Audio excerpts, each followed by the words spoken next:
So, good morning, everyone. We will be the reporter for today. I am Nicole Catherine Trasmeras. I am Riza Miliano. I am Larish Dayan Balunsay. I am Milka May Emma Lurina. I am Donna Engine Sereno. And we will discuss the Module 3, Lesson 2, Adapting to External Environment.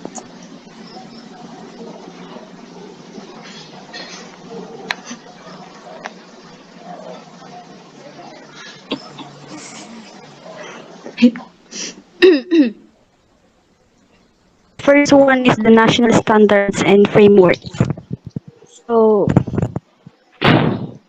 in this national standards framework, Education 2030 Agenda, the global commitment of education for all movement to ensure access to basic education for all, the following agenda. First, stretches from early childhood learning to youth and adult education and training.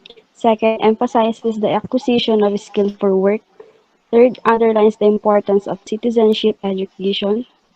Lastly, is aims to ensure quality learning outcomes for all throughout their lives. And there are 10 targets to achieve Education 2030 agenda according to the Sustainable Development Goal 4, which is the quality education. So the first outcome targets is, next slide please.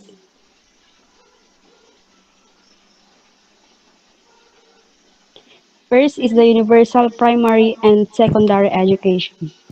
So by 2030, ensure that all girls and boys complete free, equitable, and quality primary and secondary education leading to relevant and effective learning outcomes. So it means that the provision of 12 years of free, publicly funded, inclusive, equitable, quality primary and secondary education, of which at least 9 years are compulsory, leading to relevant learning outcomes, should be ensured for all without discrimination. Second, early childhood development and universal pre-primary education. By 2030, ensure that all girls and boys have to access quality early childhood development, care, and pre-primary education so that they are ready for primary education. So it means that the provision of at least 1 year of free and compulsory quality pre-primary education is encouraged to be delivered by well-trained educators as well as that early childhood development and care. The third one is the equal access to technical, vocational, and higher education. By 2030, ensure equal access for all women and men to affordable and quality technical, vocational, and tertiary education, including university. So what do we mean by that? It is imperative to reduce barriers to skills development and technical and vocational education and training, or the TVET, starting from the secondary level, as well as the tertiary education, including university, and to provide lifelong learning opportunities for youth and adults. In addition for that, the provision of tertiary education should be made progressively free in line with existing international agreements. And for the fourth one, relevant skills for decent work. By 2030, substantially increase the number of youth and adults who have relevant skills, including technical and vocational skills for employment, decent jobs, and entrepreneurship. So it means that equitable access to the vet needs to be expanded while quality is ensured. Learning opportunities should be increased and diversified using a wide range of education and training modalities. Number 5, gender equality and parities in education ensure equal access to all levels of education and vocational training for the vulnerable, including persons with disabilities, indigenous peoples, and children in vulnerable situations. So, inclusion and equity, all people, irrespective of sex, age, race, color, ethnicity, language, religion, political or other opinion, national or social origin, property or birth, as well as persons with disabilities, migrants, indigenous peoples, and children and youth, especially those in vulnerable situations or status. They should have access to inclusive, equitable, quality education and lifelong learning opportunities. So the following outcomes will be discussed by Rich then.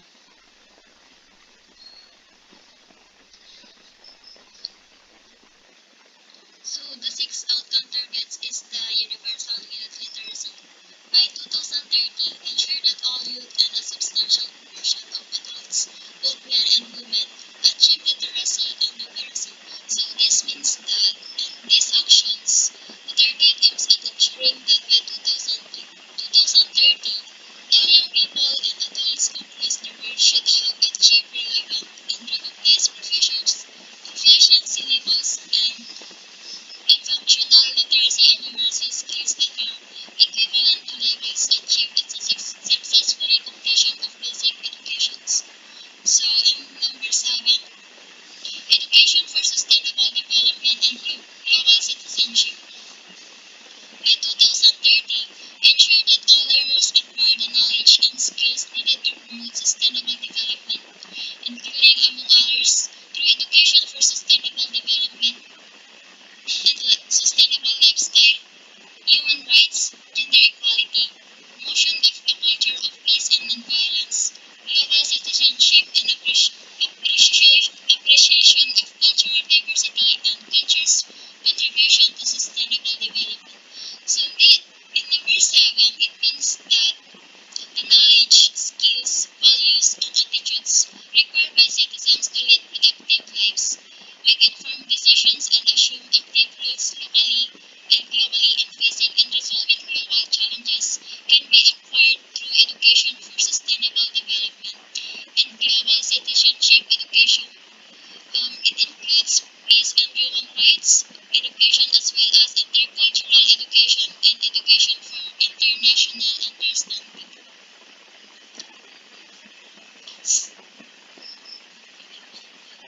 So let's proceed to the means of implementations. The first, Permission to speak, Lyrich. yeah, Jay. Medyo mahina yung boses mo. Humina yata.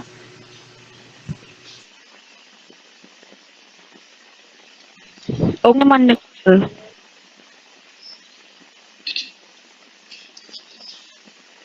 Yan, okay na. So let's proceed to the means of implementation. Okay na ba?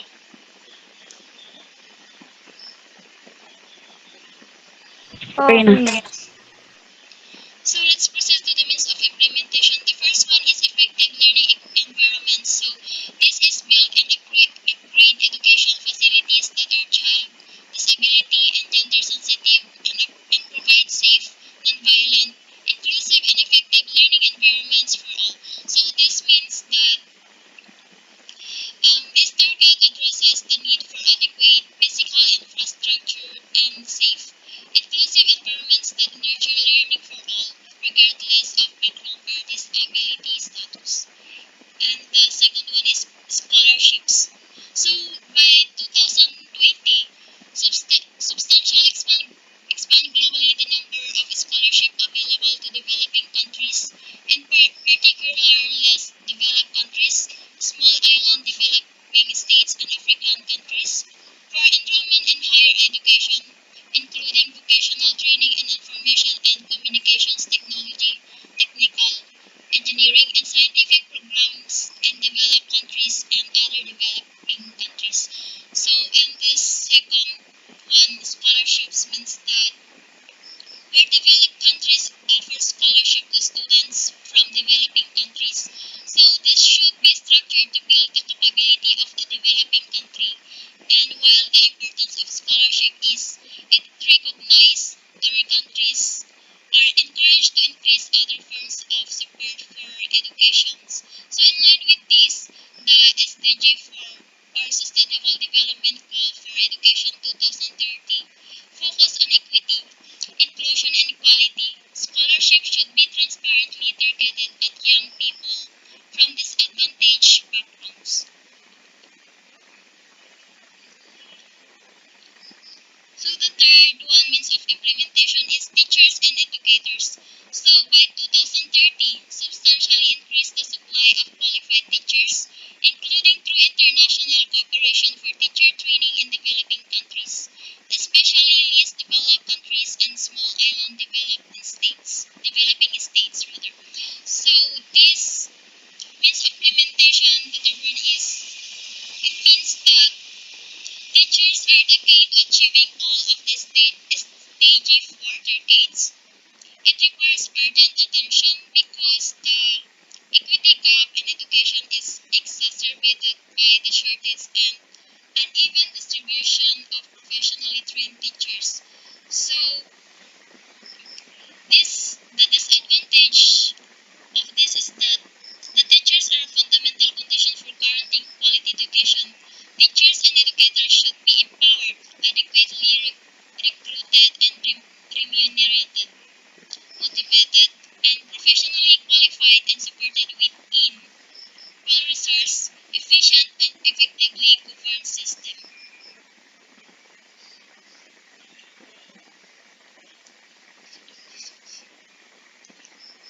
So this slide will discussed by Nicole Trasmeros.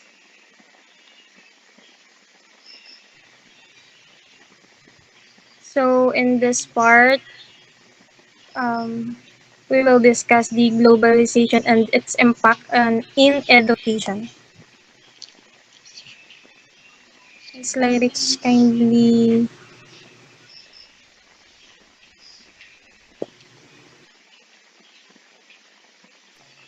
Okay, so I know that this is not new to you. This is not new to us because it was taught to us when we were in first year. Am I right? So globalization is simply the process by which knowledge, information, goods, and services spread around the world. So in here, globalization leads to intensified stress on the internationalization of subjects, topics that are contained in the school curriculum. Also heightens students' abilities to acquire and apply knowledge as well as access, adopt, assess, and think self-sufficiently for proper judgment, and then to collaborate with others and be creative and pragmatic. Next, please.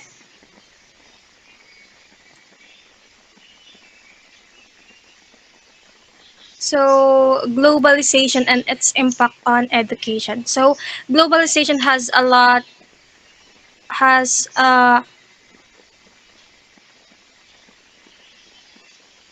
has many impact on education. So, number one is its globalization is an important development that changed deeply the world in modern history. So we all know that during that now 21st century is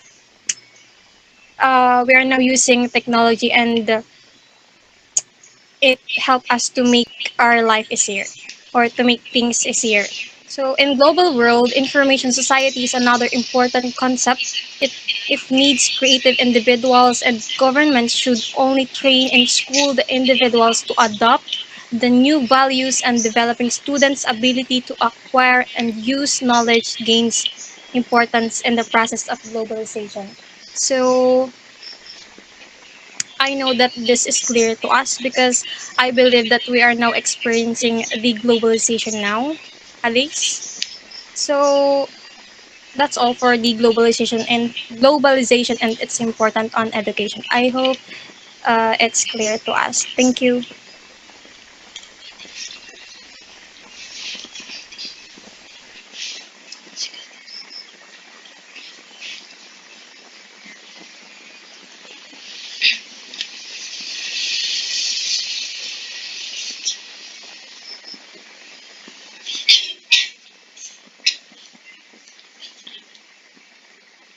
Next is globalization and education. Globalization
Okay.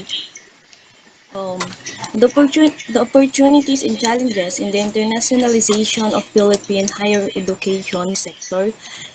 This report, published by British Council, it is provide an analytical insight into the higher education system in the Philippines and its readiness to engage internationally. So, the British Council published this because they outlook for the future. They look for the future of the student or the learners. And what call about blurred. Okay, the report raises fundamental question about the future direction and strategy for both government and the private sector. The answers to which can determine the country's roadmap on the internationalization of education. So, the methodology comprise this research as well as the scoping visit to the Philippines that involved a wide range and of consultation consultation meetings with the higher education agencies and organization. Next slide. Po.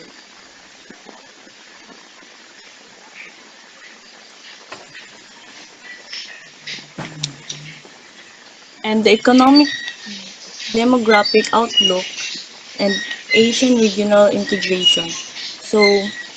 The continued growth in wealth in the Philippines is expected to increase future demand for the higher education.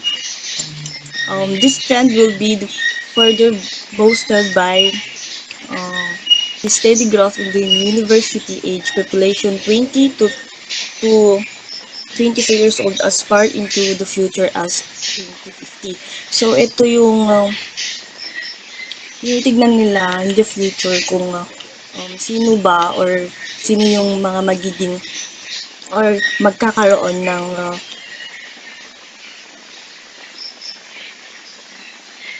higher education ay institutional higher education. So kung saan ba sila itong Pilipinas na to kung saan sila pwedeng mag-overseas, kung saan sila pwedeng stable yung mga nandito. Kasi yung Philippines, sila yung nagko-compare sila sa Asian peer countries. Just like for example, the Asian peer countries is Canada. Very ano sila, very high class standard sila. Pag pumunta tayo sa education. So, yun din yung tinitignan ng Pilipinas ngayon kasi nakipag-collaborate sila in overseas. Next, the level of higher education internationalization in the Philippines. So, ito na nga, the Philippines compares favorably with Asian peer countries. Oh, next one.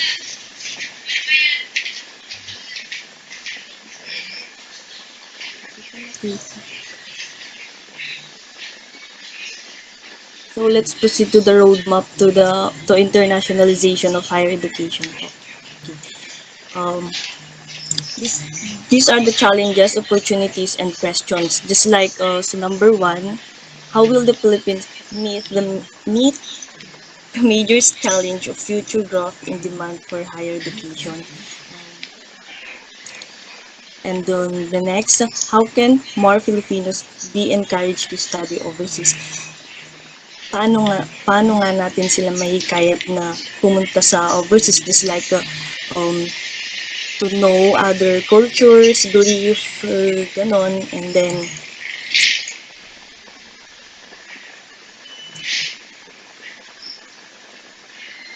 ano yung mga impact ng mga Filipino pag pumunta sila sa overseas na makakapag-encounter sila sa mga peer countries, ganon. And then that there are major opportunities and risks for the Philippines in a growing Asian region.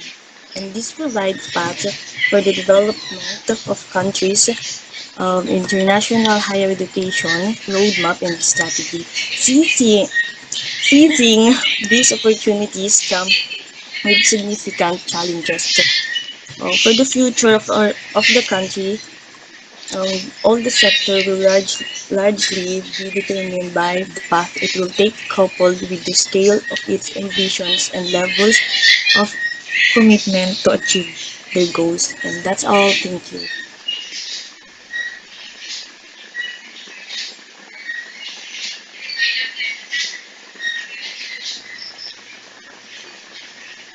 All right. So thank you for listening, everyone. I hope you learn. We hope that you learned something for today.